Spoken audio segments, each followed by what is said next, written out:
రాష్ట్ర ఆర్థిక పరిస్థితికి జిఎస్టీ అనేది ఒక కొలమానం. ఇది గతంలో జగన్మోహన్ రెడ్డి అధికారంలో ఉన్నప్పుడు జిఎస్టీ పరంగా ఒక్క కరోనా టైంలోనే తక్కువైంది తప్పించి మిగతా టైం అంతా కూడా జిఎస్టీ నెంబర్ 1గానే ఉంది. గ్రోత్ రేటు కూడా బాగా ఉంది.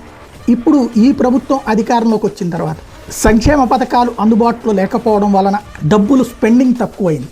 దాని ఇంపాక్ట్ జిఎస్టీ పతనమవుతూ వచ్చింది. ఆ లెక్కను చూస్తే దక్షిణాది రాష్ట్రాల్లో కేరళ పెరిగింది, తమిళనాడు పెరిగింది, తెలంగాణ పెరిగింది, కర్ణాటక పెరిగింది. ఒక్క ఆంధ్రప్రదేశ్ మాత్రమే జిఎస్టీ పతనం అన్నటువంటిది కనబడుతుంది. అది ఏకంగా -10 అన్నటువంటిది ఆందోళన కలిగించేటటువంటి అంశం.